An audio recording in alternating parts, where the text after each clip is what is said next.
close my eyes, I see the night again. In all the dreams I have, I hear the sound of angels cry. Take me back, I need to find those distant memories. Hold on close, slowly, not far through it all. In all my life, I've been searching for a better world, but time has let me down. Here we stand on this broken land, raise my head up high, I can see the sun. We are the children, with fire in the sky, and we are the future. Our souls in the night will never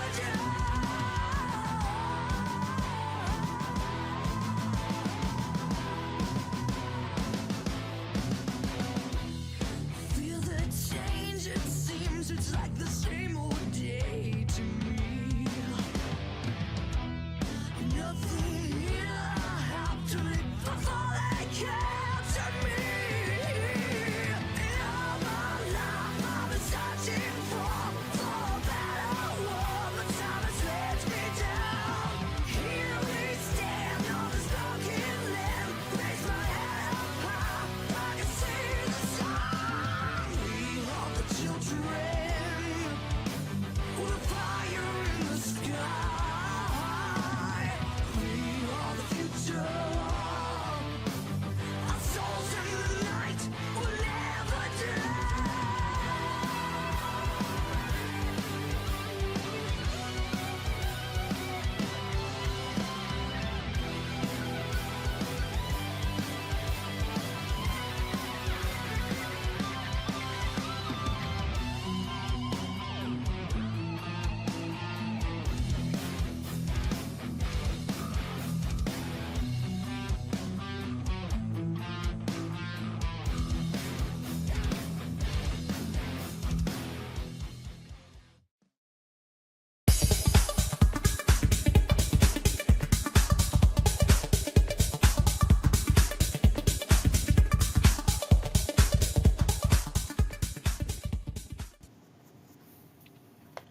And here we are,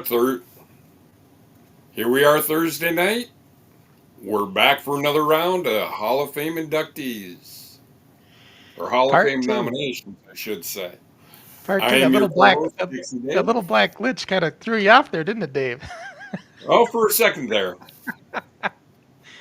Dixie Dave to the to the right of your screen there, and I'm Crusher Crossen. He's a former national tag team champ. I'm the 5-time NWF World Champion. It's great to be here again, Dave. I'm really looking forward to part two. Oh yeah, we're doing the rest of the individuals. And quickly before we get rolling into it, I'd like to thank our musical artist, Liliac, for allowing us to use their song. Absolutely. And Much just to promote appreciated. just to promote him a little bit, Liliac is going out on tour starting next month. They're touring all over the U.S. I know they're hitting Wisconsin like 3 times or twice, Minnesota once. They're all over the U.S. touring, so if you get a chance to check them out, I'd check them out. They love doing music festivals. Yeah, it's a great band. And Dave, I want to make sure I want to clarify too with the with their shows, like last week's show and this week's show, just so it's clear to everybody. We're going over the nominees Yep. that are eligible for induction into our Hall of Fame, which will be decided, of course, by all the fans on March 1st when the voting begins. So these are not there might have been a little confusion. I think some people thought maybe these were like nominated, but these are the nominees of the eligible, who's eligible. Yep. And we did the first 11 singles wrestlers last week. We're going to do the remaining 11 this week. There's only 22. Yep. There were oh man, 70, probably 70 some plus kids that came through the league. So only 22 are eligible. And you might say, well, why is that? Dave, a lot of them were one and dones. Yep. They showed up. They did a match or had a match, or whatever. Wasn't for them. They were gone the next week. A lot of that. So those Well, kind of guys aren't on the ballot. you know, you heard from Pretty Boy Taylor himself. He said he thought I was going to be a one and done. Here we are 40 years later, and I've had more than one match with the NWF. Well, there's something to be said for that. You know, it's like I personally, I would love. The way I look at it is, I think everybody's Hall of Fame that's in our league. We But were we were a unique company. yeah, it was definitely a unique time. But and you can't have everybody, and I get it. And you know, Dave, I hate the word fame. Oh, I I really, know. this is the Hall of Recognition. You know, we're just recognizing, um, you know, the who's eligible and everything. Dave, we got David Hill comment here. from David Hilt. Good evening, watching from York, Pennsylvania. Great to see you, David. I'm sure. I don't know if you're a Eagles fan, but they're in the playoffs. I'm sure that's so, you know, if you are an Eagles fan, I'm sure you're looking forward to that. and Mr. Hilt. Uh, If you've listened to that intro and you enjoy the music, I'm sure Liliac will be in your area. yep. But this is going to be a fun show. We're going to go over. So just to kind of recap from last week, I'm just going to quickly show you who we went over last week. We're not going to watch any videos or anything, but just kind of a, Show you just pictures a of everybody that's nominated. pictures of everybody's nominated. But we had Bulldog the Butcher. That was the first one we went over last week. Then Conan the Barbarian, Jerry Wellman. It was his cousin. We had then took a look at, of course, Corporal Jason Klassen, Clausen. Corporal Klassen. And then none other than yours truly, Dixie Your Dave. one and only Dixie Dave. Yep. And by the way, Crusher, which NWF shirt are you sporting this week? I got the Rewind shirt today. So I see you Okay. got the Armory show. Yep. Yeah. But I didn't forget. I got an NWF shirt on this today. So Furious Fritz was nominated last, or not nominated. He He's a was nominee. nominated to be voted on by the fans. Yep, one of our first lightweight wrestlers back, actually.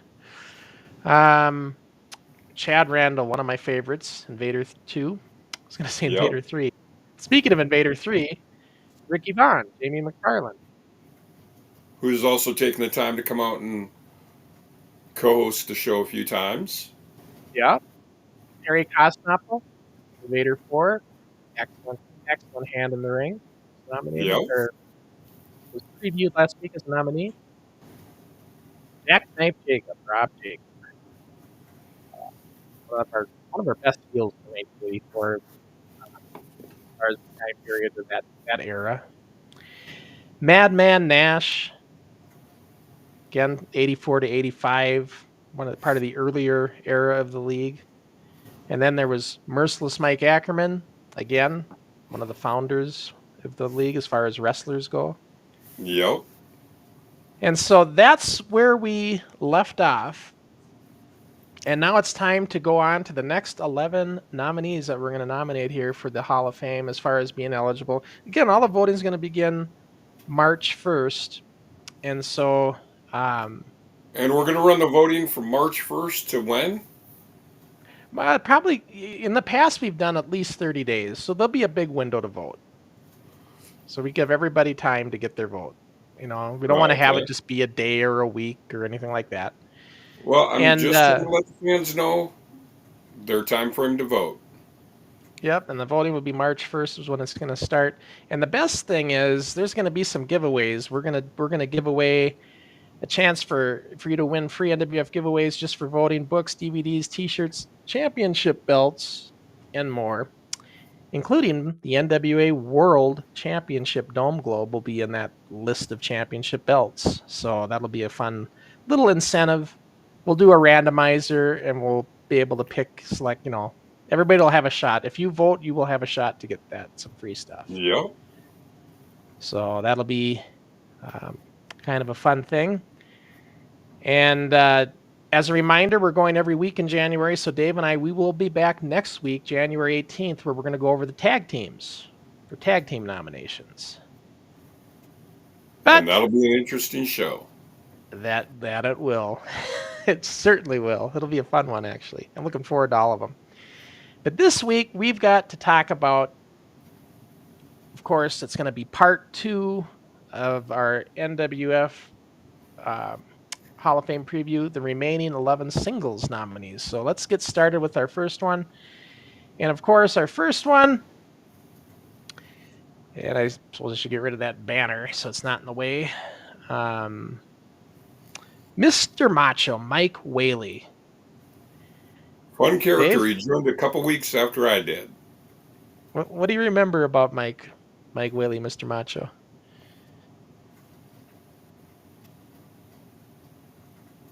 I remember him being a nice guy, easy to work with. You know, he and I didn't have a match until later in our careers together. Yeah. You know, Mike was at that time period, and of course, we all grow out into our lives and go into different directions, and Mike's in a different spot today. But back in those days, in the 80s, he was as pure as anybody else as far as a diehard fan wanting to be involved into the league. Well, if I may say, if I may give Mike some credit here, the NWF United States title, which I believe right here over my shoulder, was created by Mr. Macho Mike Wy.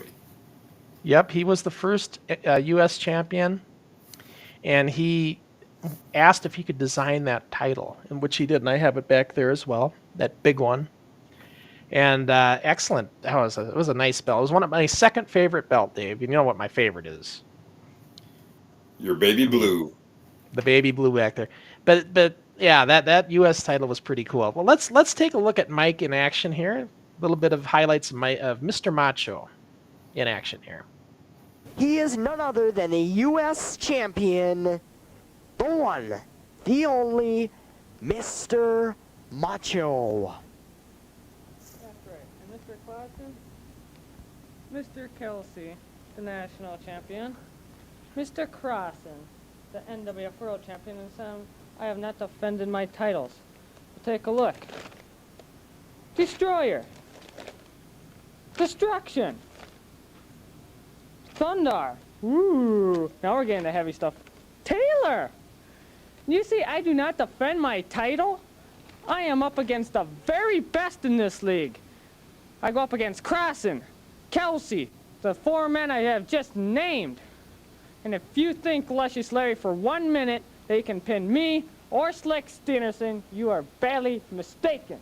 All right, ladies and gentlemen, you heard it here, Mr. Macho. Very upset about Luscious Mr. Larry, Destroyer's but there's a name. accusations of not defending his title. Let's go.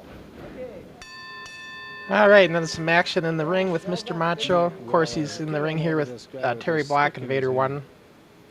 Excellent. Both these guys excellent, right, Dave? Oh, yeah. Been in the ring with both of them. Still feel bad about what I did to Terry. Well, this is from our Dayton studios, 1987. Nope. So the wrestling here going to be a little more polished, you know, compared to our Group W cable stuff and all that, because we've evolved a little bit more. We actually have a professional wrestling ring at this point in time. And so, you know, Mr. Macho came in 1986 and was part of all this growth that we had in the league, like yourself. Exactly. What I like to consider the heyday of the NWF. Yeah, it really was. It really was. You know, most of the nominees, Dave, fall in that 86 year at some Yep. point, just because of the significance. 87. Yeah, the significance of the show back at that point in time. Here's a nice clothesline. You know, these guys, excellent to work with in the ring, like you said, Dave. And you know, Mr. Macho, his character was really good, Dave. It was he could get the crowd going. You know, he was the guy you loved to hate, right? People in the audience here. Here he goes off the ropes and beat him with him. He got him with a draw, flying clothesline. Yeah, Nice drop kick by Terry. Terry, good hand, man. Here we go. I wish I would have had a match with Invader 1. I did wrestle Terry, but not as Invader 1. He was in the mask as Block. No, Macho kicks out. Yep. It was more of a squash match for me, kind of, because Block wasn't any named guy. Doesn't seem to have. But Did you see that move by Nick Weller? Did you see that move? I remember the match. It was a good match. I mean, I felt comfortable. You know, at least I got to work with Terry, but I just wished I would have worked with this Invader 1. I mean, we could have used Terry so much better than we did, I think, Dave, as a league. You know, national tag team champion. Yep. He hammered him onto the pavement. I think Terry could have done a lot. We could have done a lot more with him. Mr. Macho, though, I mean, like you said, U.S. champion, designed that title belt back there. You know, I had a bitter feud with him, just like our arch enemies, but we were anything but that behind the scenes. I mean, Oh yeah. Mike and I we were pretty tight back then. You know, I hate to say it, not to kill kayfabe or anything. We all know kayfabe's pretty much dead now. Right. But a lot of us behind the scenes were pretty good friends. Oh yeah. There were people that weren't. I mean, there were guys that just didn't get along. Brian Peterson comes to mind. You know, he has his issues with guys. But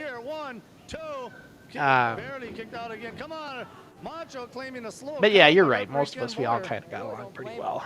Was a little slow, but still there is no. Well, I think we all knew that we needed each other for the league. You know. What's that? 1 minute Yeah. left. 1 minute.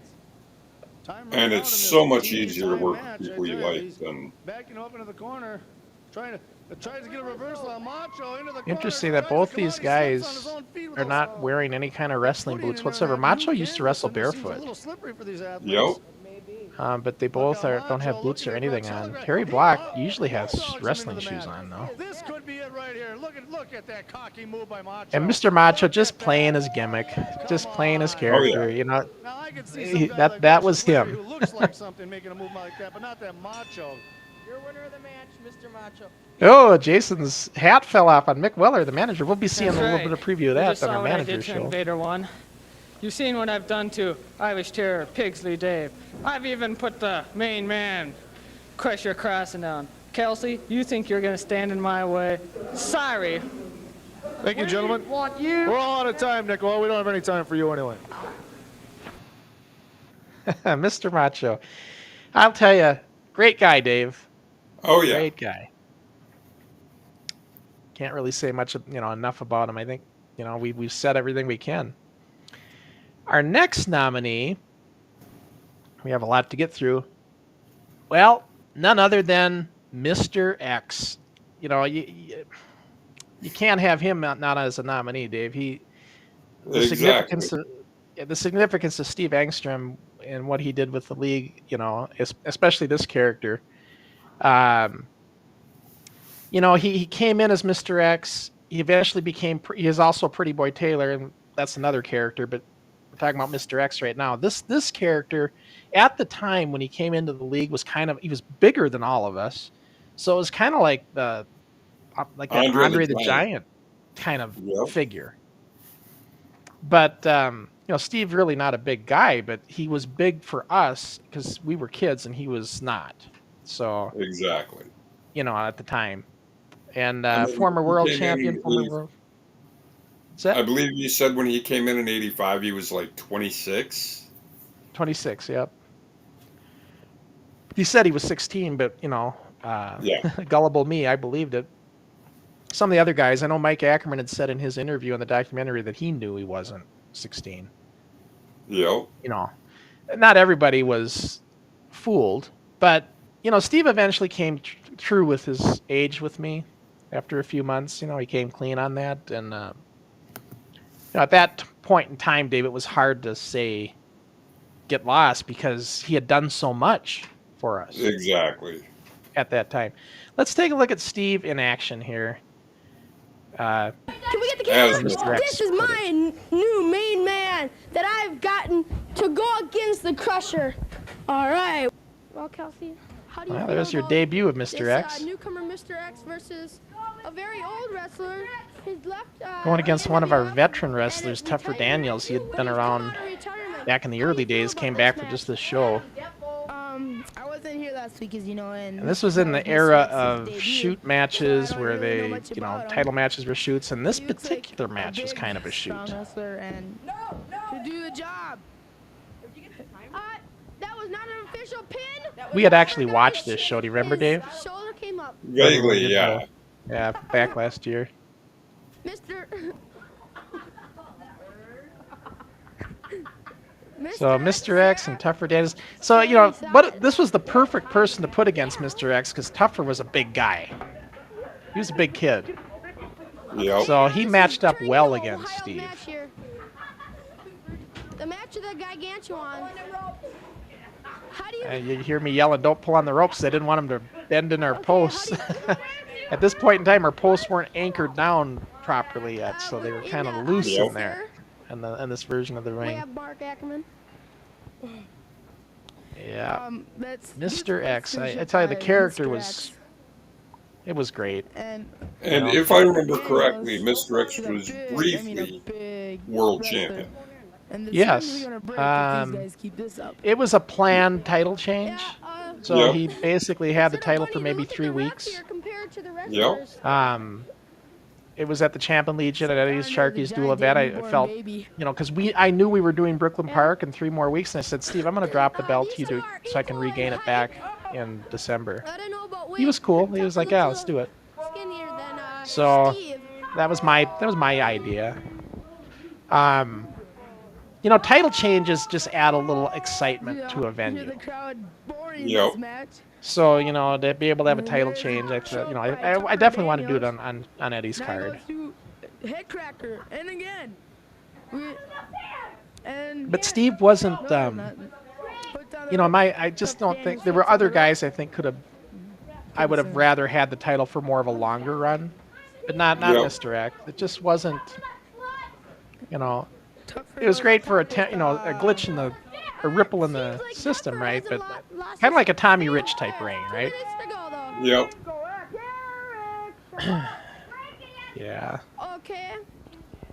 But, you know, we do like to go over some credentials of wrestlers as we're showing them, so I thought I was remembering correctly that he was briefly world champion, so. Oh, yeah. And world tag team champion, Mr. X, too. He also was a former national champion as well. He held that belt. He had to give it up when he won the world tag team titles. Yep. Because in '86 we made a new rule: you could only hold one belt.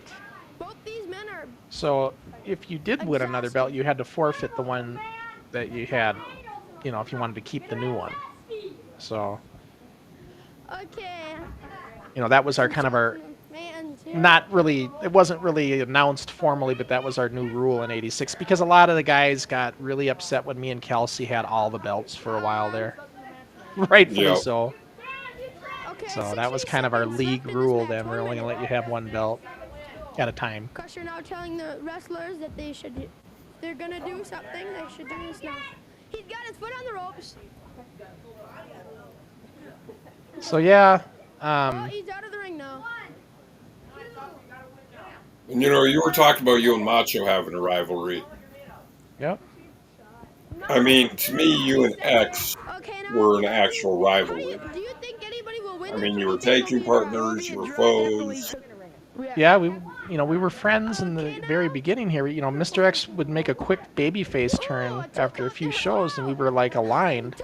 And then in '86, he turned, went heel, and yeah, we had a pretty good rivalry in '86. Yep.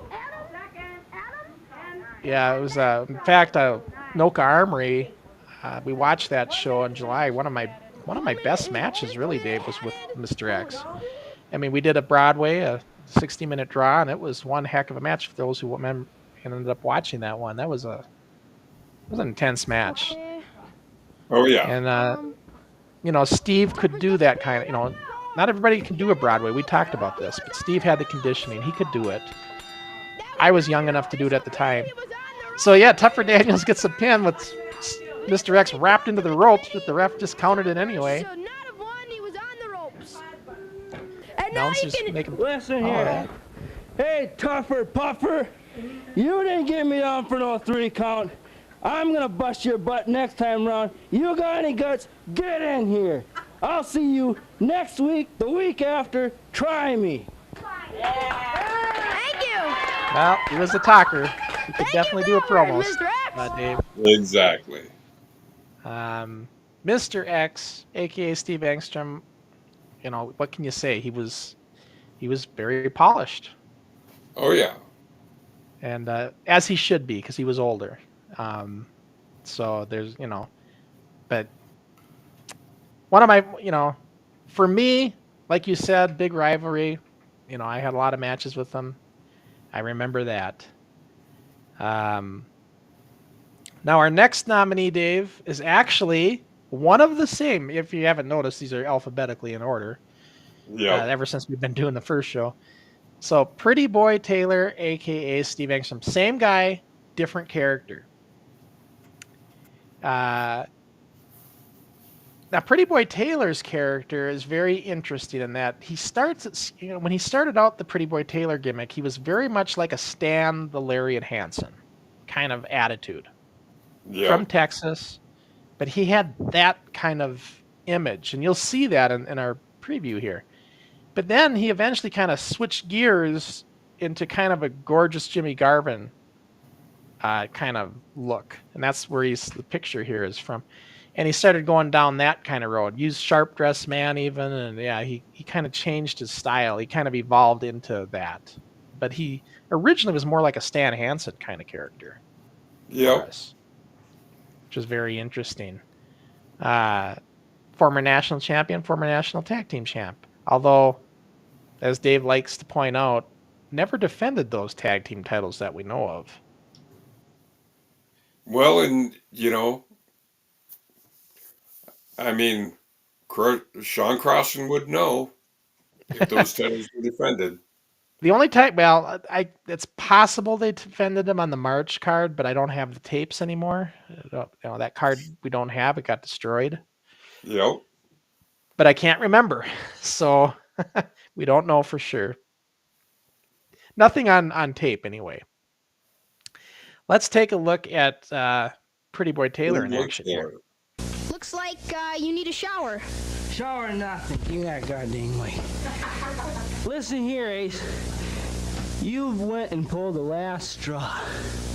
You cut me open, and nobody cuts me open. You're gonna pay. I'm gonna talk to promoters. I'm gonna talk to anybody I can get my hands on. I'm gonna dominate you. I'm gonna twist you. I'm gonna break your arms, and I'm gonna break your legs, and I'm gonna break your little itty bitty neck. That title should be mine. You had no right of throwing me out, running my head into the steel post. I haven't even had time after this match to get a Band-Aid, to have a doctor look at it. For all I know, I need stitches. You're done, man. I ain't got nothing more to say. One of the best talkers of our show for sure. As you hear the bell, Kid USA Kelsey, for some odd-prone reason, does not want to get in the ring. And this is a very early Pretty Boy Taylor. Pretty Boy Taylor, that is. Well, I think this is probably his second show as Pretty Boy Taylor. Oh, okay.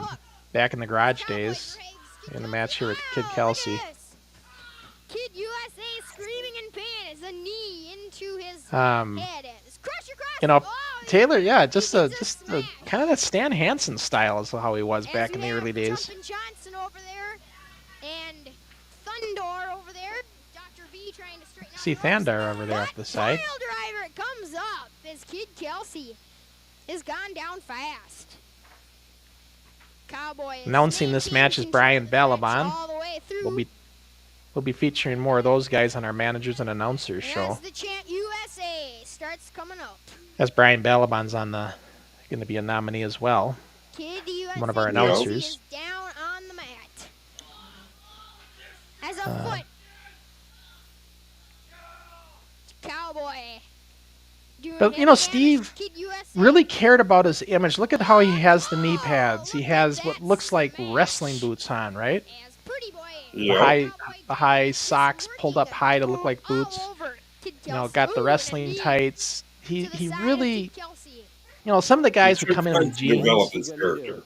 Yeah, he wanted to. Now here we see Pretty Boy Taylor now.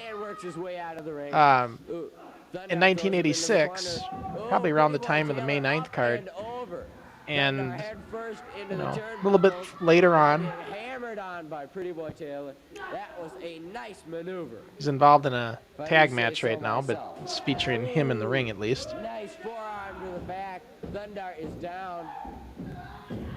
No.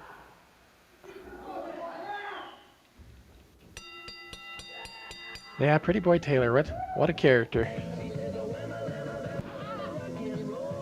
Has a very significant moment when they put Kelsey out of wrestling for a month or two. Was the angle anyway. It looked like they broke his arm. Oh my God. His arm was fine, folks. This was all an angle. And what are they gonna do to him? I don't want people to think his arm got broke there by Taylor. They split him apart. And now here comes Crusher Crossen, a world champion, to try and help things out, and he's had a feud with Taylor. But Steve's, the thing with Steve is his bumping, like the way he could take bumps. I mean, now here come the Barbarians. very, very. We don't know how bad Good USA bumper in the Kelsey's ring. hurt. That's I hope I broke his arm. I intended to do that. That's not very championship-like caliber. Actions. Nothing says in the championship manual that you have to abide by all rules. I didn't. I went out. I did what I had to do, and that belt should still be mine. You did not do what you had to do. You lost the national tag team or the national belt, whether you like it or not. My shoulder was up. No, somebody's got to stop this, ladies and gentlemen. Hit him with the bell. No, and he caught him with the bell, ladies and gentlemen. Oh, Crusher Crossen bleeding profusely from the bell. No, he's gonna take the title belt. Somebody get in here and stop it. We're coming back with an interview that I'm not looking forward to doing. Your actions, Pretty Boy Taylor, are among the most despicable I have ever seen. After the match was over, Pretty Boy Taylor, Crossen beat you fair and square, and you came after him with the bell. How can you justify action like that? I've never been pinned. Never. Disqualification. The fans just saw time the limit. match. I've never been pinned. You were just pinned, He Taylor. never pinned me. The ref was on 2. He put his fingers up as 2. Everybody's seen it. Okay, we're not gonna. You seen it. I couldn't see it, but I know because my shoulder was up.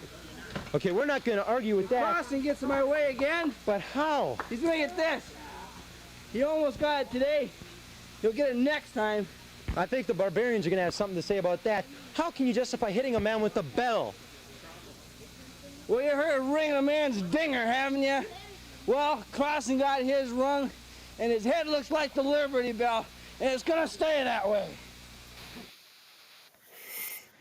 One of the best talkers, Dave. One of the best talkers. He could do an interview, that's for sure. So I showcased a little bit of that just because he was good at it. And, but controversial character, no doubt. But at the same time, I mean, he was good. Instrumental. Yeah, instrumental and good in the ring, Yep. He really was. All right, let's go to our next nominee. And that is one of my favorites, Rattlesnake Jake, Jason Klassen. The original Rattlesnake Jake. The original Rattlesnake Jake. We'll be seeing the other Rattlesnake Jake next week, but this one would be Jason Klassen for the singles. He was so... all I can tell you is that character was so over on our show. Just from the reaction of the other guys and the way they reacted to him coming out, he was a fun one. And the excitement and the level of excitement he brought when he entered the ring was really good. Like he came out to that music by ZZ Top, that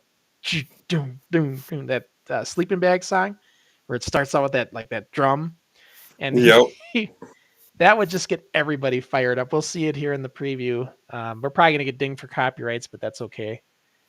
So let's take a look at the preview of Rattlesnake Jake. See this here? I don't know, Crusher lost his little belt. Well, it's gonna be mine. Nothing Crusher can do about it. That's late, Crusher. Watch out. But you see, I don't need no poppycock belt. Boris. That is the little champion. And you see, Brutus and Boris Markov, they're gonna help me get Crusher. I don't care who's gonna stand in my way, but they are going to go down.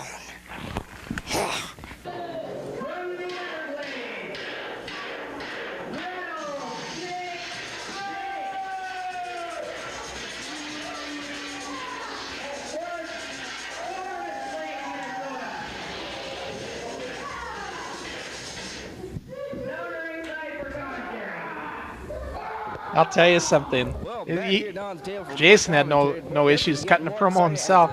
You know that I was listening to how he does his, that voice that he would get for that character. It was reminded me of like a Freddy Krueger / Mad Dog Vachon, huh? When he would talk, that voice. Some awesome Yeah. This guy from White Bear Lake.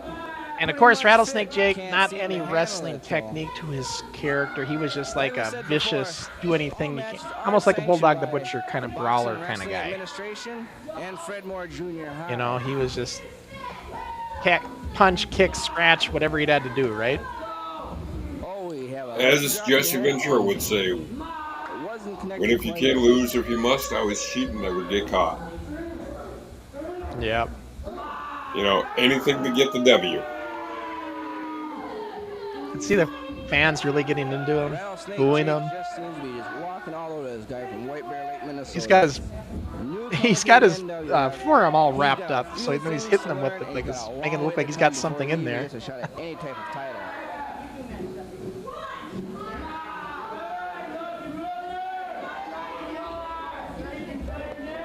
Forearm smash to the side. Ref sends Rattlesnake to his neutral corner. Looks like he has something terrible to say to the referee, but it looks like the referee just brushed it off. Up against the ropes. And it looks like he's bailing out. No, Rattlesnake Jake drags it back. Yeah, in. Mike Sanger, the rock and roller, that's who he's going against. He was kind of one of those guys who... This guy from White Bear Lake. We talk about those one and dones. Yep. Mike Sanger, he actually had some wrestling background. He was a amateur wrestler in school, but just because you have that doesn't mean you're going to cut it in the NWF. Exactly. This should be thrown out right now. This should be just thrown out. Looks like he had a few good choice words to say to the audience. Yeah, Jason works the crowd really now good. Our next interview, ladies and gentlemen, is with Rattlesnake Jake, the man who, and wait a minute, we've got to keep this separate. We got to keep this separate, ladies and gentlemen. Rattlesnake, you're a bit vicious. I think some of the things that you did tonight. Of course I'm vicious. What do you think they call me, the Rattlesnake? Look, I don't know where the Sergeant Smash geek goon, I don't know where he gets off coming in here accusing the Sheik. Big words for paper. And you saw it tonight. I kicked your butt in the ring. Kicked it. Rattlesnake Jake. I always liked the character, Dave. I thought it was kind of a Mad Dog Vachon in a mask kind of style. Yep. Heck of a nice guy, too.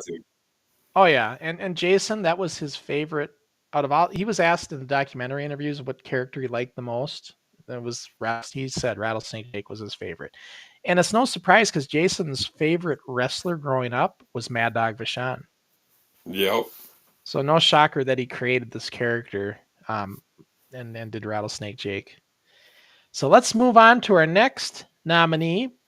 He was a guest with us, Dave, back last year. I'm talking about Chad Ronabom, Rockin' Ronabom. Yep, he joined us last year and reminisced on a show that he was on. It was great to catch up with him. Oh, yeah. If I can take a second here, all former NWF alumni, it's great to catch up with each other. Come on the show. Yeah, just because you've been on the show once, you're welcome to come on again. If those of you have been guests already, we'd certainly, Dave and I are always open to guests coming on and joining us. So we're a little more polished with the show now. We can handle a little bit better than we did back in the day. So we can Exactly. certainly handle guests. But no, Chad, you know, we had a lot of guys do the rock and roll gimmick. You know, Kelsey, Rock Yeah. and Roll Express. We had Rock and Roll Reinholz in '85. But Chad Ronnebaum really took the rock and roll gimmick and made the biggest impact out of anybody else that Yep. did rock and roll theme. He used to come out to Kiss. Heaven's on Fire, I think, was usually his entrance music. Came in '86 and also was around in Dayton Studios in '87. And he teamed with both the Chris Irick, and the Ice Dragon as a tag team. So let's take a look at some Rock and Ronnebaum highlights. Rock and Ronnebaum, what did you take part of the Ice Dragon?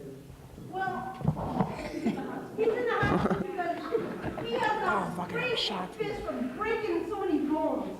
And for all I know, Kelsey. Tony, maybe you're going to be the one that's down. Maybe you're the one that's going to be out. Maybe you're the one that's going to be hurt. I have a feeling that you are going to be down. Yeah. Yeah. Woo! All right, thank you, Rock and Ronnebaum. I had a shot in my web. He's going in the ring. Weigh 199 pounds. Rocket!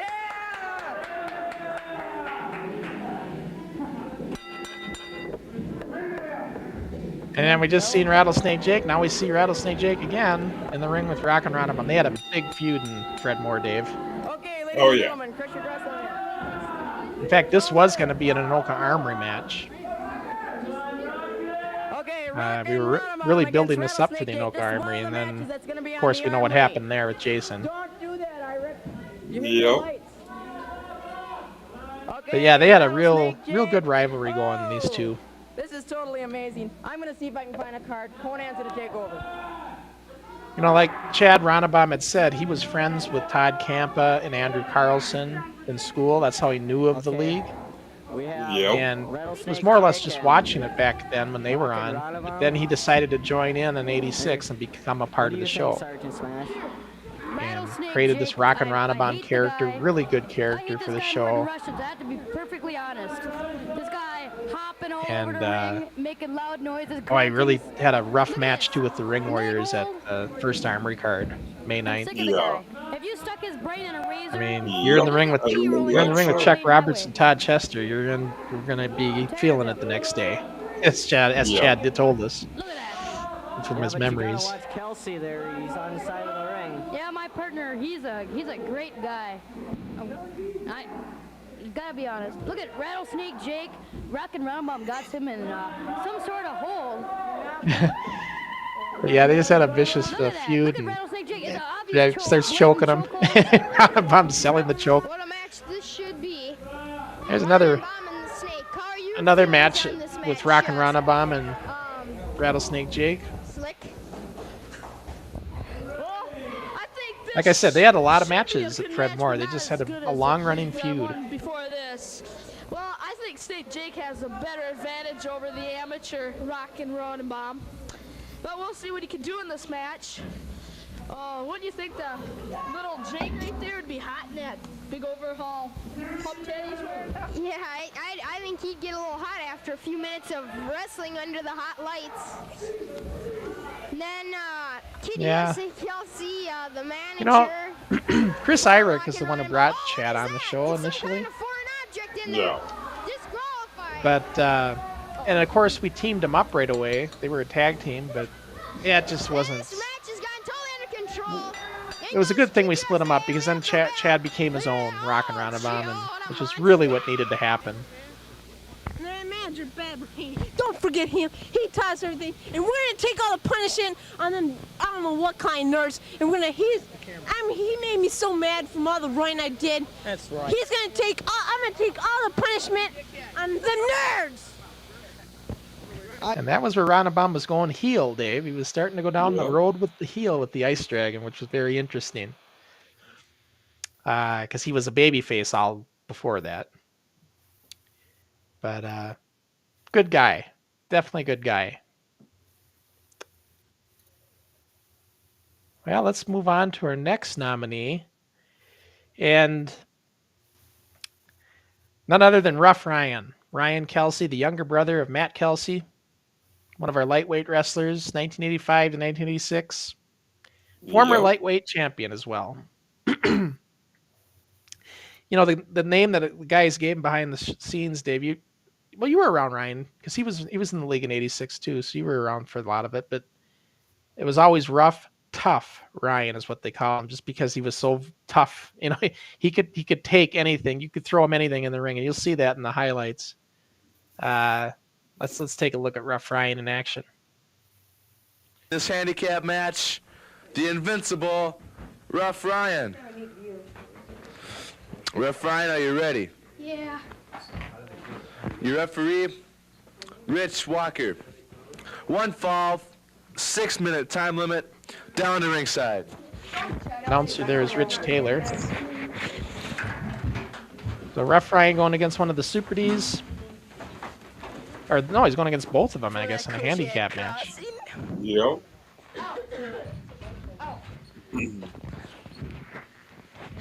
As there's 30 seconds left in this match. So Ryan really is one of those guys that developed as the show went on. Like in the beginning here, when he was brand new, very green in the beginning. Of course, the Super Ds doing what they do. Just take them on concrete. We got Kelsey, Kid Kelsey. And now here we have Rough Ryan now after about a year. And you can see he's just a little bit more developed now. Here I'm working. Remember I told you I'd work matches with the lightweights just to put him over? This is one of those matches. Yep. Nice standing. And I'm in there only just to kind of put them over. He's going for the body slam. Yes. To give him a little more limelight. Crossen hurt. He's gonna go up again. Yes. Rough Ryan picks him up like a wet noodle. Smash to the back. He's gonna get him into the turnbuckles. Yes, into the turnbuckles. And Ryan charges after him. Smash to the head. Rough Ryan backs off. This is, of course, in the garage studios where we had a lot of standing there. If I were Rough Ryan, I would charge lots of him. matches in that garage.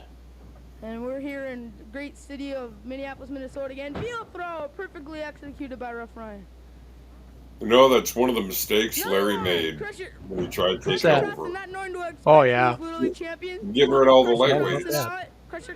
Right, because the lightweights were our future. Yep. It makes the bod look like skinny. And Ryan, I mean, he was good. He was getting to the point where puberty was coming up, and he could have come up to the heavyweight division. Oh, yeah. It was part of why I was doing matches with these guys. To prep them for making that crossover. Kick to the face. Comes up. Oh, slap. That's the most disgraceful thing. Oh, another standing drop kick to the face. There's 2 minutes into the match. Crush your cross on breaks. Of course, I'm only showing you Ryan's highlight. I did have offense in that match, Dave. Oh my gosh! I cannot believe it! No way! Oh my word, Mr. I don't believe it. Let's sit on commentary. Right in the middle. That was a real shocker at the time. It was like a mystery partner. JYD dog. That was one of our better angles that we did, where Ryan picked Mr. X to be his tag team partner to go against the Super Ds for the titles. This is total chaos. I do not believe it. Mr. X is too big. Well, I think Mr. X didn't quite qualify for the lightweight division. No. We had to inform them that they didn't get the belts at the end of this match just for that reason. But it was a great gimmick and a great angle. Yeah. And here's Ryan again, and with, I guess you could arguably say, one of the heavyweights with the Iranian Sheik. And Ryan, that's why Rough, Tough Ryan. I mean, he'd hold his own against these guys that were bigger than him. The Sheik is so big, and Rough Ryan and Invader #1 are both the same size, so that equals up for Rough Ryan Harry. Oh! I'd just like to say something, folks. This July we're having another spectacular. Yeah, Ryan, 86 Rough Ryan, one of my match at favorite Malta lightweights, Armory, Dave. so stay tuned for, I don't know if this For the program lightweight will have any more wrestlers. about it, but stay tuned Yep. for other programs too. I know that Todd and Troy Dazowski think highly of him. They were friends growing up. Super D's I'm talking about. Yep. Invader 1 just have more time to work over the sheet. The pin. One count. He has a 1 count. He picks him up by the And now we're ear. back in late Headbutt. 86 here. Headbutt. Out at Yoho Municipal in the outdoors. He picks him up into the second turnbuckle. 2, 3. When your That was lightweights another- use the second turnbuckle, Dave, when you bounce the head, because you're not tall enough to hit the top one. Heck, I was a heavyweight and I barely hit Picks him up. the He top could have had rope. him pinned there. Yeah. They lock up. Oh, a knee. What's for the pin? 1, 2, 1 count. Of course, I was kind of a short heavyweight. 2, 3.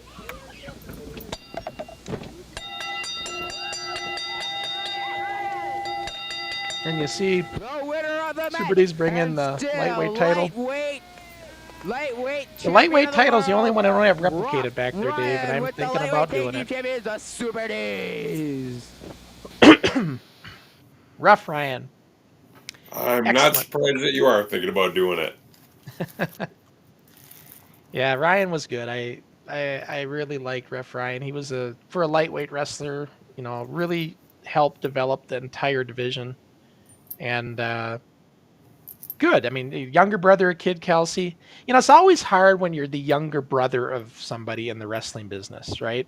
Because you have to follow their footsteps, really. And Ryan had that, had a little bit of that pressure going on for him too with his character, being Matt's younger brother.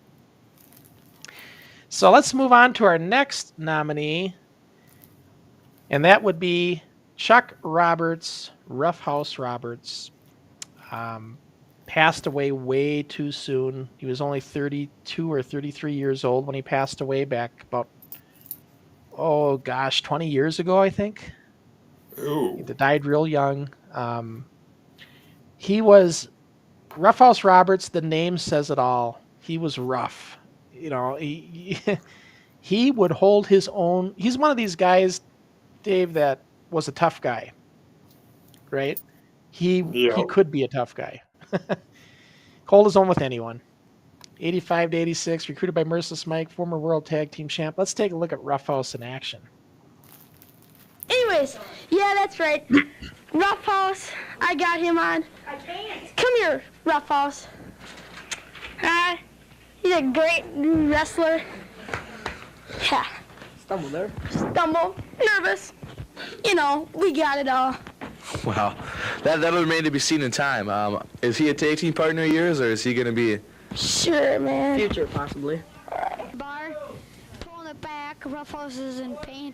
Ruff House is trying to work out of it. Come on, Ruff House.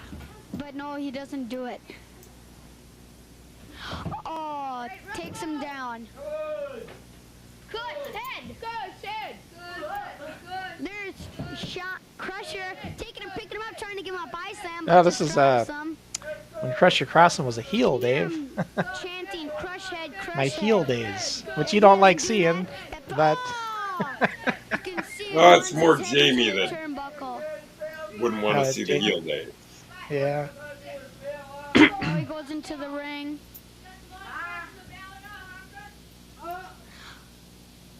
Ew, it was a pile driver that hurt. How much longer? How many minutes gone? 7 minutes gone in this match. That famous half shirt, which I cannot find anymore. I don't know whatever happened to that shirt. Something happened to Crusher. Ruff House takes him, gonna throw him. Everybody in asks turnbuckle, about but he that did half something shirt. else. Oh, and Ruff House has the Boston Crab. If Crusher can grab onto that rope. Oh, and he grabs onto the rope, so they have to break the hold. 3 minutes gone. Oh, Ruff House comes down with the Superfly and runs his head his own head into the mat, but not very hard. Runs Crusher's head into the... Crusher's having a couple words with the ref. Oh, Ruff House is running his head into the post. Oh, throws him into the post. Yeah, Chuck was it was rough. It was a rough house, that's for sure. Ruff House. Strong kid though, really, honestly. Welcome from the Lombre. And now Ruff House. Nice guy, but Power body slam. you know, never underestimate his strength, that's for sure. And he has the ropes. You know, for you know, in retrospect, you know, in our age group and everything, right? Yep. At the time. Hello, there was a 2 count there by... Actually, that was a 3 count. And the Crusher is getting mad now. Who do you think is going to win this match? Rock and Roll Reinhardt? Oh, and the match is just... And I'm having a temper tantrum. How do you feel about this anyway? Stay clean. Clean. You just don't go on the ropes too much. All right, well, let's just get the match on the way here. Okay, and here's Alex. Okay, and now we're beginning the match. That famous title match with Ruff House Roberts and Ace Andrew Carlson, where they were... These title matches, Dave, they were shoots. Nothing fake here. Yep. They're trying to win. And this is where, you know, that strength of Roberts really comes through.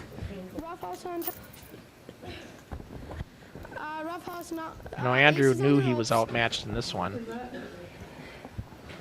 Ruff's getting mad. Andrew, of course, I'm talking about Ace. Ace, Ace was a guest with us last year. Remember that, Dave? Yep. I certainly do. It's great to catch up with him again after all these years. Like I said, Chuck Roberts passed away way too young. May he rest in peace. Okay, Ace now down. Ruff House has been in control of this match the whole way through. The ref giving a count of 1. 1 minute left. So, 1 minute to go. If Andrew could just weather the storm in this one, Dave. Thank you, okay? And sometimes in a match, that's all you can do. Yep. The Chuck, one tough customer. And he got the 3 count. Ace complaining. Shoulders were down. Ruff House is the new champion of the NWF. So for 1 week, Roberts was technically the champion, but the title was brought reversed back, an old classic AWA reversal, where they give the title back to Ace. Yep. How do you feel to be the new champ? Well, I won. I know. We all know you won, except for his side. You are the champion. Don't worry. You bet. We'll get this cleared away. How do you feel about this? Great. How would you feel if you got it? Chuck Roberts, man, tough customer, I'll tell you that. He was a great character on the show, really was. He was also part of the Ring Warriors, the tag team. Oh, okay. So let's go to our next nominee, the one and only Sergeant Smash, Chris Hansen. Came on the Mr. show in '86. Jokester. Yeah, he was. He was a jokester and prankster. Originally is called the Masher. He's also former 6-man tag team champion with Rough Ryan and Kid Kelsey. Let's take a look at Smash. From the United States, Sergeant Smash! There he is, American Sergeant Smash coming to You the know, ring great this gimmick time. actually for the time. You know, having a Sergeant Slaughter type character, you know, we needed it. Yep. This is mid-'80s, everybody, and that's kind of stuff was popular in wrestling. There's Tough Tony. I mean, you look at it. It was such a big trope to do in wrestling. Have the evil Russian and the great American. We took a guy from Minneapolis, Minnesota, turned him into a Russian, and fed him to Magnum TA. Yep. This is Yep. USA versus USSR. I thought I'd bring that up. What a tremendous match on hand. Tough Tony. Would you like to take it over, You know, both these guys, it's funny, it's interesting, you know, Tough Tony, Sergeant Smash both came on the show at the same time. They both joined the same show, which was the very first show on Fred Moore. Wild-looking match here against the USA against the USSR. We see no, But you know, the wrestling again, still developing and stuff. Smash might have not been as technically sound as everybody, but his character and his gimmick was really, really over on the show. Exactly. You know, and I think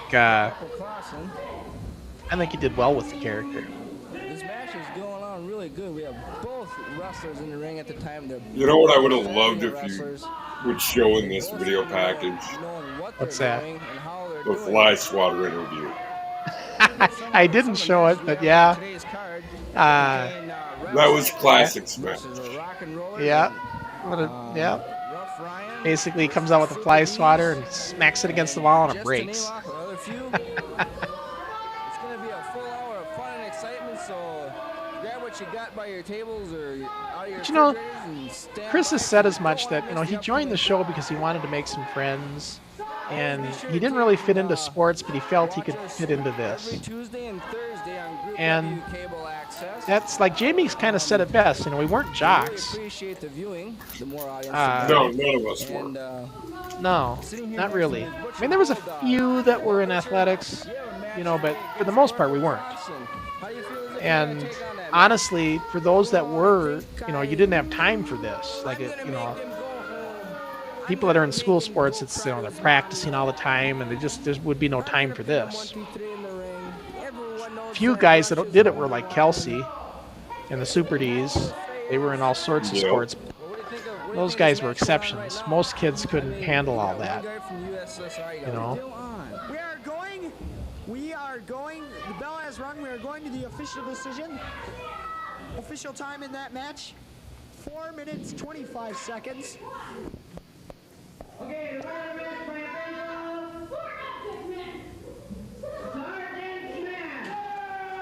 Well, there you have our decision. Sergeant Smash it is. It was an extravagant. We've got plenty more action. Okay, we'd like to now conduct an interview with both teams. First starter, Sergeant Smash.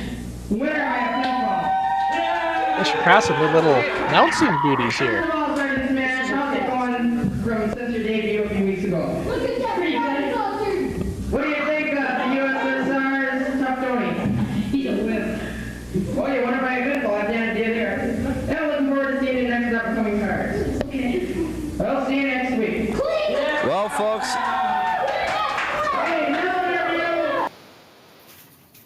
That was a very early Sergeant Smash. Now, he got a little bit better with the mic in the interviews later on. But, you know, Yeah. when you're new on the show, not everybody's a good talker right away, right? Exactly. And it's funny because Smash has the gift of gab, and that would come out eventually. Our next nominee on the list here. You don't know this one, Dave. Superfly Rich Walker. He was part of that early era, 84 to 85, recruited by Merciless Mike. He was Jerry Walker's older brother. Jerry Walker was another wrestler. Mr. Wonderful Walker was another guy on the show. But Jerry wasn't on for only a couple shows. He's one of those kind of one-and-done guys. Rich stayed on the show for quite a while. You know, he was through most of the Group W cable stuff and then into the garage as well. Let's take a look at Rich in the ring. Rich Superfly Walker? Wait, I have a question for you right here. And why did you go to Pee Wee Peterson's side? I asked Sean McCown. Okay. Oh, you see the man, Kid Kelsey, that come on big and bragging and all that? Well, I just come in to help him after this terrible incident happened in the ring in Las Vegas. And I come in and try to help him. And he just turns around and starts slapping me. Yeah, it does. And then Todd Campa come out, offered me a few dollars. I was so mad, I took it. That's how come. And you call me traitor. You're the traitor. Dude, Superfly Rich the traitor. I won't be talking. Pink Peterson. I won't be talking. My tag team partner. Talk like that. My tag team partner could come here because he had to go see his wife. His wife is having a baby. His wife. And me and Don't believe it. and now I got it. now Cushhead, only thing you got left after my tag team partner beat you is just one little peanut left in your head. Hey, oh, the wife, he's been suspended because of the, oh. Well, what can I say, guys? Ring It's all breaking loose. All hell breaks loose. Superfly Rich in the ring here with Luxury Lane. He's in pain.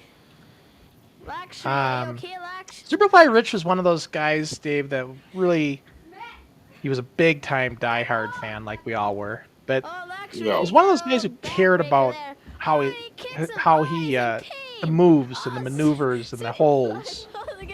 So you'll see that he tries to, you know, when you watch him in a match, he's got a little bit of technique to his style, you know? Oh, he's in pain. Old Superfly. You better do something quick. You know, Rich's family wasn't very, you know, they weren't well off. They lived in a very, you know, a very, you know, one of the apartments in downtown Anoka. It wasn't the, they didn't have the best, you know, they weren't wealthy, is what I'm trying to say. They didn't have a you know, wealthy family or anything. So Rich, you know, he did as best he could. I wish he would have done more with his, you know, what he wore as a, you know, his character. But, you know, you got to do what you got to, you know, whatever you have, right? Exactly. The show was a great outlet for him, though. I'm glad he was able to be a part of it, so it could, you know. Because I know he didn't have the best, you know. I don't want to say family life. I think he had a good family, but you know, they were always stretched for cash, you know. Believe me, I know that feeling. Yeah, we've all been there at some point, right? Well, that's the upbringing I had. Yeah. These two are going at, and here we are, Luxury Lane and Superfly Rich. Oh, his head's in pain, Luxuries. Oh, he's doing the body slam. Oh, unbelievable. Oh, Luxury, he's getting it One of the down. very few times we had a female announcer, Allison Gibbons, commentating for us. The head cracker. She was a friend in the neighborhood and wanted to be a part of it. So we let her commentate on this show. Nebraska and Superfly from Missouri. They came a long ways for this great match, and they're getting it too. Oh, Luxury comes out strong, giving a couple blows to the head. Oh, did he get? Oh, he throws him down. Oh. What's this? Boston Crab, the old Luxury. Well, I almost said the Boston Crab. I had to break it, though. 30 seconds left, man. Yeah, these TV matches always had short time limits. They didn't go very long. Oh, Superfly. Well, you had to cram a lot in. He is dominating now. Luxury is in pain. 10, The Armory shows had longer time limits, obviously. 7, 6. Oh, yeah, we had to stretch the 2 hours that we were there. 2, 1. Yeah. He got the pin! 3, Cody! Luxury wins! I don't think Superfly Rich took too kindly to that. I would have to agree. Pin goes to Luxury Lane. You break it up. Oh, the ref is getting into this now. Superfly Rich was big on that headbutt. If you did it in this match several times. I had a match with you. You're down. We're gonna win. As far as you're concerned, you're down too. Nope. No, that match we had, you didn't pin me. My shoulder was up. Give me that microphone. You don't deserve to talk. Superfly Rich started out as a babyface, became a heel, and he was a good one. All right, let's move the things along here, Dave, because we got, looks like we're down to our remaining 2 nominees for this entire thing. So let's go to the next one. And that is, of course, Thundar the Barbarian. Tim Holland. 1985 to 1988, cousins with Conan and the Butcher, former World Tag Team Champion. Dave, you know Tim quite well. Oh, yeah. Oh, yeah. You knew him before the show.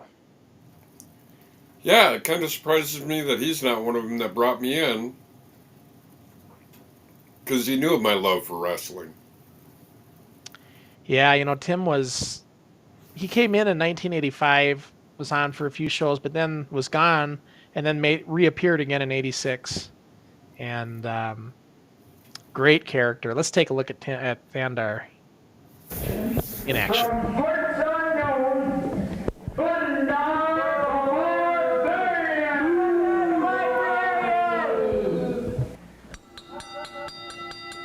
Just ringing. The referee Here he is in the ring with Mr. X. Mr. X dancing around. Mr. X has a totally new Thandar's one of those, if he wasn't enjoying working with you, he was stiff as could be. Yeah, he definitely did some would give you some spuds. Oh yeah. But tough customer as well. I mean, he was a tough guy. Our match. I think Mr. X is a little mad about losing his tag team championship. But very good in the ring, though. Yes, kind of like the Road Warriors. They were stiff, but they were good. Yep. Thundar very much like that as well. Well, that's kind of what their gimmick was. Yep. Billy Whoppin' Kane. And that capacity crowd here, you can hear that crowd. Right from behind, you see that? Oh no, he's kicking him. Look at this, an outside interference by Conan the Barbarian. See Conan in his corner there. Yep. By watching Steve taking that clothesline on that Fred Moore ring, Dave. Whew. And X flips him off. The ring that was made of rocks. Oh my goodness. Mr. X. And that's giving rocks a bad name. In the form of cement. It was just, we were on concrete. Oh my goodness. Yeah, it was a rough ring. Rough ring. Mr. X in a world of hurt. As I remember, Thundar is one of 2 people to ever body slam Dixie Dave. Yeah. The crowd loves Mr. X. What in the world is he doing? Just because. That one recorded though. Yeah, these matches, I'll tell you, they were. You can see Mr. X. These Fred Moore matches, man, they're nothing light here. You were sore after these. He dropped Thundar like a hot potato. All right. If you survive more than one Fred Moore match, you were in the league. Yeah, we were in a boxing ring to begin with, and they weren't meant to be taking the falls that we were taking to that thing, and yeah. But it was, at that age, Dave, we didn't care.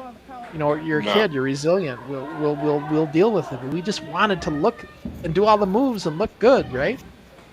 Exactly. So you did it. You didn't think about it. Now, as an adult, I would not want to be in that ring taking bumps. Especially at our age now. But yeah, I wouldn't even want to run the ropes in that ring. Yeah, I mean, the professional wrestling ring that we ended up getting after this was so much better for us. You could actually. You didn't have to hurt so much after a match like you did in this ring. And I am not saying, hurt, meaning you were sore. You were sore the next day. Move that Thundar did with you, Dave, as well, Dave. 1, 2, yep. And a 3 count.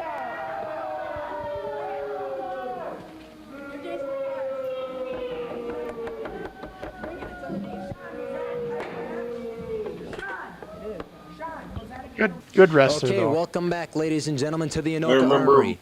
And our next interview is with the one half of the World Tag Team Champions, Thundar the Barbarian. Now, we've caught him and Conan in the locker room here. Conan's still dressing, but Thundar consented to come out and give this interview. You've got to be pretty happy you defended your World Championship. Well, no problem again. We've defeated everybody that they put in our way. everyone we said we were going to beat. We put Bulldog the Butcher, send him to the hospital. Slick, you stay in the way. You're going to be next. Now, Conan, he's getting ready. Yeah, you're right. He's back dressing, but he will be leaving soon because he's going on a tour. He's going to be down towards California, Las Vegas, Nevada. And I'll be wrestling singly for a while. Well, let's get back to the armory. Like Bulldog the Butcher, put him out for a while. Slick Steenerson, I seen you splash my partner, and you seen how he kicked you off. You can't put the Barbarians down, Steenerson, or anyone else. And as skinny as Tim looks, he was as strong as an ox. Oh yeah. Yeah, he was. I can tell you. He comes from a scrappy family. I'll put it that way.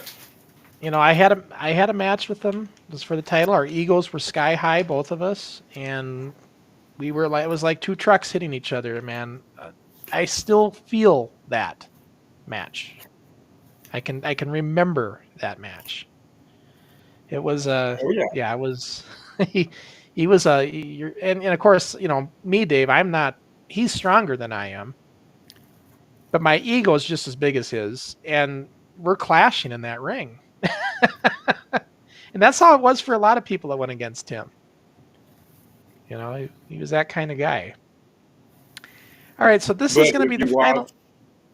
Go ahead, if you watch back to that Brooklyn Park Armory, I know he wasn't using Thundar, but you got to admit he sure was giving in that match. Yeah, I know, and it was always, you know, Thundar was a lot like Andre the Giant. If he liked you, you're okay. If he had a beef with you, there ain't nothing you can do. Yeah. There really is nothing you can do with it. If he had a legit beef with you, you were screwed. At least us, right? And our size compared to him. Yeah. Yeah. All right, our last nominee. Of course, this is the final nominee for singles. This is not. There are other guys that weren't nominated that are going to be in the tag team show next week. So we'll be going over tag teams next week. But let's take a look at our final nominee. And that is the Dynamite Dude, Adam Nash, one of the first lightweight wrestlers, along with my cousin, John Fritz. That was Dynamite Dude, was the next one. 84 to 85, he's the younger brother of Madman Nash. He's the former lightweight champion and the first lightweight champion. So I'll tell you something, Adam, great lightweight wrestler for the show. Here's another kid that I can tell you right now, in the neighborhood and everything off the show, was one of those tough kids. He wouldn't take crap from anybody. Yeah, you know, at his age. So let's take a look at the Dynamite Dude. The next match is the return of the Dynamite Dude for the lightweight division, and he's going to be going against unfortunately the NWF heavyweight champion in this mismatch. But look at this, he got a lightweight against a heavyweight. I wouldn't be surprised if the belt goes to him. Hello, we're back again. Another one, Dave. The announcer, yeah, a little bit, but I just lost the title today, so I had a reason to be. But you know, here's another one that could go against the ring against heavyweights, right? Adam could handle it, and you'll see that in this match as he's in there with Ace. And the ref finally gets into the ring after being very interesting that his brother's reffing, Madman Nash. Dynamite Dude's older brother. Chopped to the chest by the Dynamite Dude. But yeah, Adam, tough kid. He's whipped into the ropes, snaps back. Sometimes I remember when he took the wrestling too far when he was playing hockey and put a kid in a figure four leg lock in the ice arena or the warming house, dislocated the kid's knee, and Adam was telling me about it. I said, Adam, don't ever do anything like that outside the show again. You're going to get this whole thing shut down. He was just trying to defend the honor of the league. They were giving him crap, saying it's fake, you're a fake. Tell you what, kids, we didn't like hearing that. Hey, I'll put it this way. lunges forward. At 50 years old, I still dislike it when somebody refers to pro wrestling as fake. Yeah, because we all know there's nothing fake about it. I mean, scripted, predetermined. I accept into it. the ropes, comes back, Fake. and a clothesline to the face knocks. I don't care how you learn to land. That sudden stop at the bottom still hurts. Chop to the head. yeah. So, you know, Adam Nash, they're giving him crap and saying kids are getting on his case, and he says, I'll show you how fake it is. And he slaps a figure 4 leg lock on. And he doesn't hold back, he pushes up. To the back. Another elbow.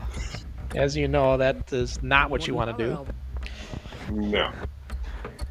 All right. You never want to push down with your legs and push up with your upper body. Yep. Look at Adam, though, handling himself with the ace. And, you know, Dynamite Dude, Adam Nash, he loved, you know, he was a lightweight, but he loved to get in the ring with heavyweights. He had no, I think he asked for this match, if I remember correctly. The knees, that hurts. Gets him into the same submission hold, stretching the neck muscles. Yeah, that was one of Ace's patented moves, that camel clutch that he'd always do. Comes right back at the Dynamite Dude. In the early days. He is dazed. A knee to the back. Dynamite Dude don't know where he is. Flipped into the ropes. So you really can't hit the ropes in Group W cable. This ring is real limited here. Now he's in the sleeper. This makeshift looks like a ring type look. But you know, we can't take the bumps and stuff because of that hard stage.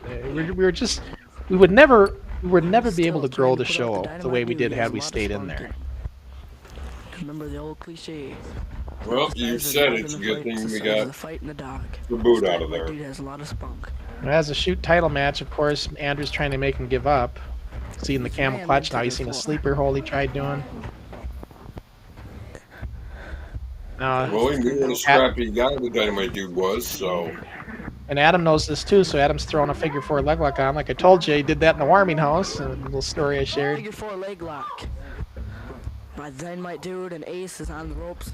I wasn't there for it, but he told me about it. Remember. 1 minute left in the match. I repeat, 1 minute left. See, now Adam's mad. He's yelling at the table. He doesn't want the match to end. That's how competitive they were back then, Dave, in those shoot matches. Time has run out. Exactly. Adam's What do you mad. have to say about this show? Well, I think it's pretty good, but that's not the point. The point is Ruff Ryan. See, I switched over to the bad sides because I'm fed up with him. And the Super D's, as far as they go, I think they're young, they're little, but they're good. They can beat Ryan anytime. Okay, talking about the Super D's, what do you think you would do against both of them in a handicap match? I'll whip their butts. I did it before. I will do it again if I have to. If I switch to another side, then I will. I'm in the bad guy side right now. He was another talker, Dave. He could do an interview. Oh yeah. I really wished he would have stuck with the league more in '86 and '87. We really could have done so much with him, but that's a story for another day. You know, as far as why he cut short. I've talked about it before, but that's a long story. But great character for '84 and '85, definitely worthy of a nominee. So there you have it. Those are the single nominees. All 22 of them. All 22. Now, next week's show will be the tag teams. And we have, let me just make sure I got the count right. 3, 4, 5, 6. We have 13 tag teams, Dave, that will be on the ballot. Only one tag team will be voted in. Where in the singles category, 4 get voted in. But one tag team gets voted in. So that will be what we're going to cover next week. We're going to go over all the tag teams.